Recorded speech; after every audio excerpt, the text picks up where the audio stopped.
Hello and welcome to part 4 of Let the Quran Speak on the People of the Book. Our faith. And so the friendship that we have can be genuine and natural, arising out of the real situations in which we live.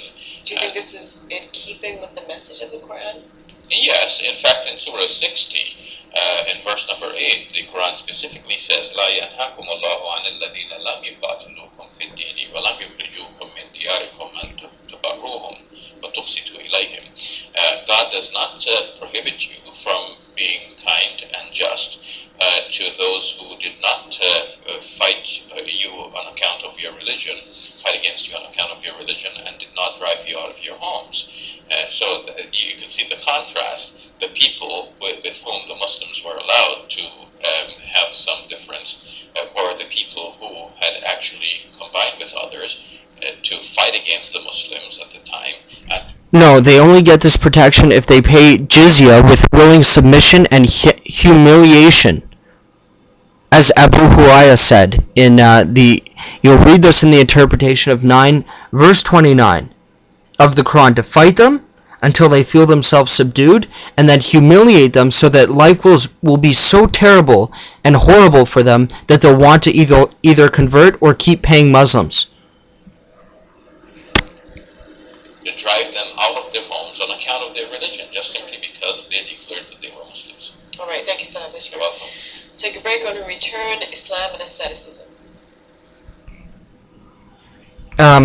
Here's another thing too. We noticed that Muhammad started fighting against those, as he was saying on a final note, fighting against the Christians and the Jews for not accepting him. And we see that he's saying, well, this was in early Islamic history and it doesn't count no more. Suddenly the Quran has become an obsolete book, according to his words, not mine. So now we see, that because people rejected Muhammad as a prophet, then he ordered them to be fought against. We don't see this behavior in any other of the prophets of the Bible, that many of them were rejected, but they gave them a stern warning. They never fought them. They warned them out of love to change their hearts. And even Christ, they would do blasphemy against him. They would blindfold him and smack him in the face and say, prophesy, who is it that hit you? And he took it. He took our infirmities and our wounds and our weaknesses upon himself. This is what a loving God does. He took our wrong upon himself at the cross in love, and rather than retaliating in hate, he rose releasing peace, forgiveness, joy, happiness. He came to his own, and his own rejected him. The truth is, the world has not understood him. The world lives in darkness, and he is the great light of truth. And so, to those watching this, who are Muslim, start judging the Quran to the same standards you hold to the Bible. Start looking at it and really analyzing it and asking yourself, marrying 4 wives, is this from God? How come Muhammad didn't even follow he was a hypocrite and didn't even follow his own book he came to teach, because he had 13 wives?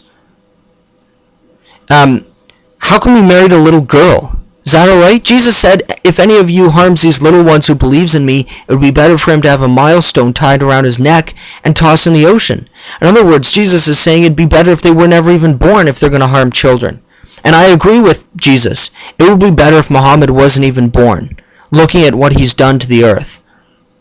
And the shadow of Islam is very devastating. And every country that it comes in contact with, it pollutes by satanic things, teaching you to fight, hate, and kill those who you don't believe in. And then, of course, what we see is that he needs to lie about it here in the West to try and make Islam look user-friendly to the Westerners.